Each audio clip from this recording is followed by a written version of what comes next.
Merhaba sayın izleyicilerim. Ben Profesör Doktor Murat Haluk Özkul, kulak burun boğaz uzmanıyım.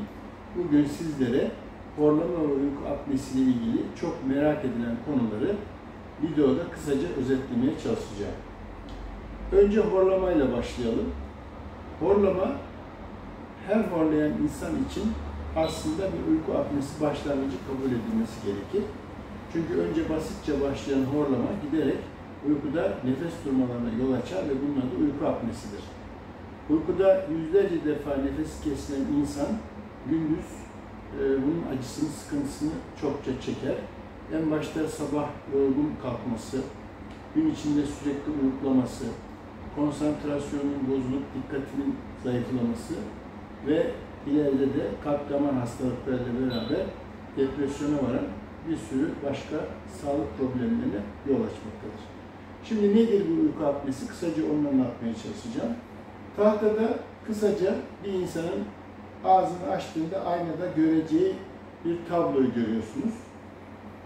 Şu bölge ağzımızın içi, kırmızıyla taralı bölge yumuşak damak ve ucunda küçük dil. Sarı ile tarı olan bölgede sert damak. Yukarıdaki delikler burnun arkasındaki delikleri gösteriyor. Bu da dilimiz. Her iki yanda görülen yeşille işaretli bölümlerde bademcikler. Şimdi normalde nasıl nefes alıyoruz? Burnumuzdan giren hava bu deliklerden geniz bölgesine geliyor. Yani burnun arkasına. Oradan hava yolu ağzımızdan itibaren dilin arkasından akciğerlerimize ulaşıyor. Şimdi uyku apnesi ve horlama hastasında bu dokuların hepsinde bir büyüme var. Başta yumuşak damak olmak üzere sarkma ve buna bağlı olarak yine küçük dilde aşırı sarkma yüzünden hava yolu iyice daralıyor. Bunun yüzünden gece özellikle sırt üstü yatma durumunda bu dokular iyice hava yolunun içine yığılıp nefes almamızı engelliyor. Bu önceleri dediğim gibi horlama şeklinde başlıyor. Bu dokular yaprak gibi titreşerek ses çıkartıyorlar. Fakat uyku apnesinde artık bunlar tam tıkama yaptığı için nefes durmasına yol açıyor.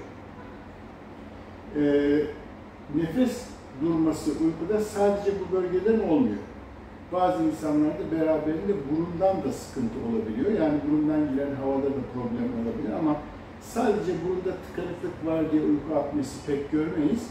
Genellikle buna eşlik eden mutlaka bir yumuşak damak ve küçük dil problemi vardır.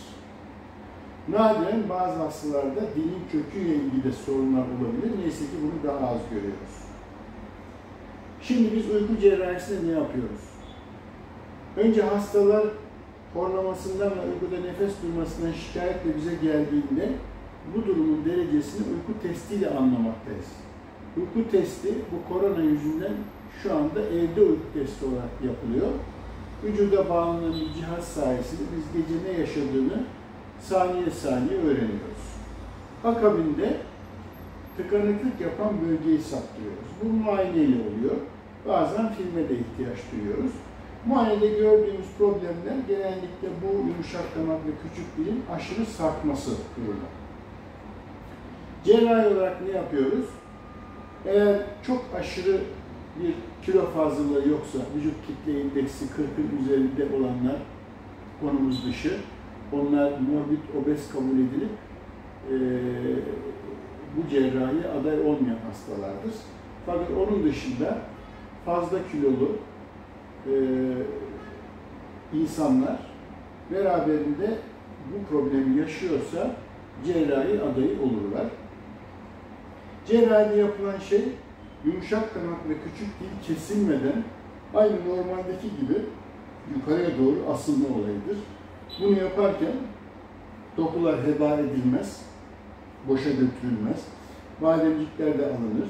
Şu yanlarda gördüğünüz katlantılar, kabarıklıklar onlar da dahil edilir ve hepsiyle mümkün olduğu kadar şu hava yolu genişletiriz. Bunu yaparken dikişleri kullanırız. Dikişlerle bu dokular yanlara ve yukarıya doğru asılarak hava yolu genişletilir. Bunun sonucunda hasta aynada kendi küçük dilini ve yumuşak damağını bu şekilde normal görmeye başlar. Cerrahiden sonra hastalarımız yaklaşık 1 hafta 10 gün sıvı gıdalar almak zorundalar. Çünkü yutarken ağrı şikayeti aynı bademcik ameliyatından sonra olduğu gibi bu hastalarda da olur. Fakat makul düzeydedir. Bu süre geçirildikten sonra hastalar normal hayatlarına dönebilirler. Hastanede kalış süresi maksimum 2 gündür. Sıvı gıda alma döneminde istenirse çalışılabilir ama biz tavsiye etmiyoruz. O dönemi evde geçirmelerini tercih ediyoruz. Sonuçta da bu hastalar önce horlamalarından kurtulurlar. 2, gece nefessizlik ya da nefes durması problemini yaşamazlar. Çünkü artık hava yolları açılmıştır. Bazı çok nadir hallerde ilave problemler de varsa bu hastaların maske dediğimiz yöntemle de nefes alması sağlanabilir. Fakat maske ömür boyu kullanılacak bir malzemedir. İnsanlar bu durumda maskeye sıcak bakmamakta ve dolayısıyla başka yolu var mı diye bize sıkça sormaktadırlar. Biz de bu cerrahiyi uygun olan hastalara önermekteyiz. Şimdilik anlatacaklarım bu kadar.